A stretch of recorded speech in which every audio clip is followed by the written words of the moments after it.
you let up a goal the first shift. It's like, let's not change too much up here. Like, maybe it was a fluky one. If it's something we can address, something we did wrong, then yeah, so be it. We'll learn from it.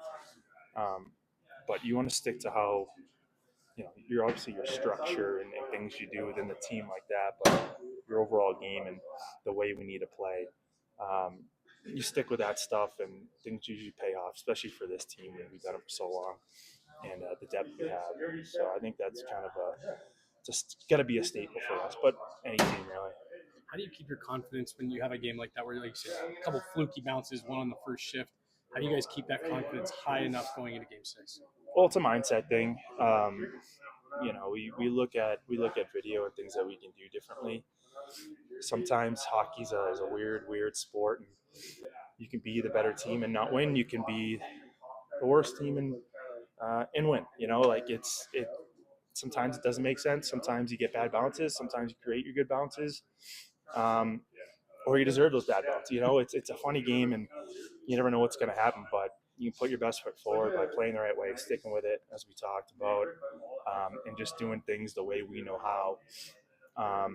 And not straying away from that. Yeah, that's the biggest thing. I guess keep going back to that, but we know the way we need to play.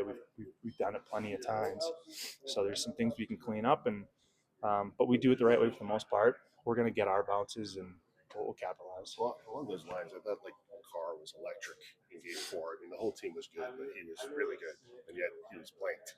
It's just odd for us to see him with no points in the score sheet. You think it's a matter of time for him? Sorry, who'd you say? I couldn't. Cale.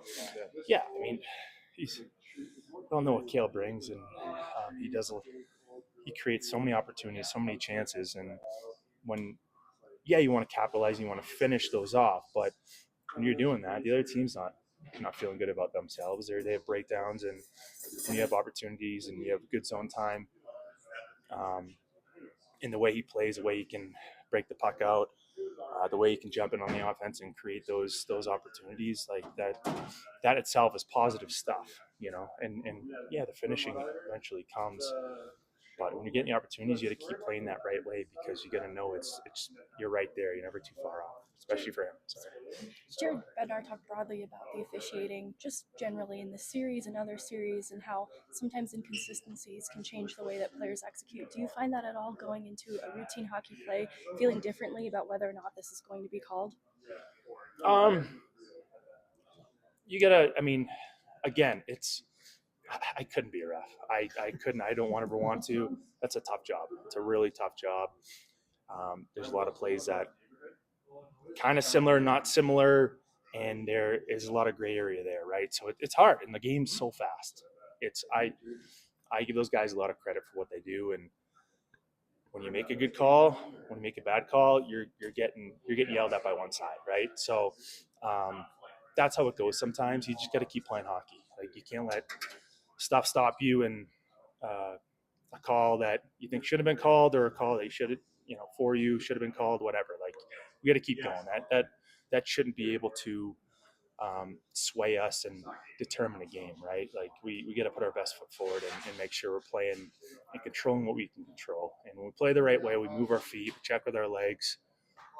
We limit those and give ourselves best chances to play 5-on-5, which we've liked our game.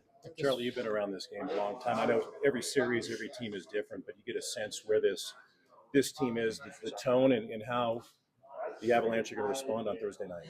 Yeah, for sure.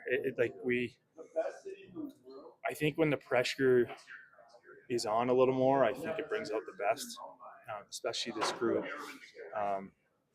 And you're forced to be prepared, be more focused in, and that's when your best comes out.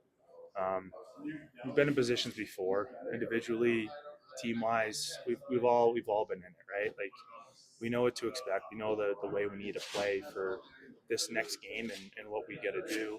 So it's about us to go out there and have that mindset, that mentality, and then go execute it.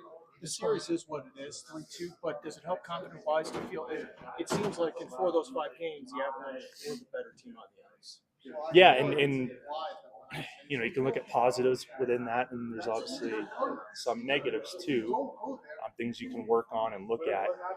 But again, sometimes being the better team doesn't always translate, but you got to make sure you're doing the proper things, the right things that have given you success in those games that you haven't won, and then build on that. And then at the same time, you're going over video and you're trying to look at certain breakdowns and things that we can be better at to limit odd man rushes or scoring chances against. So there's, even if you win, you have a dominant game, there's still some things you can kind of look at and be better at. So that's kind of what we've been doing and what we've done today, and looking to put out a better overall game, and of course get the result tomorrow night.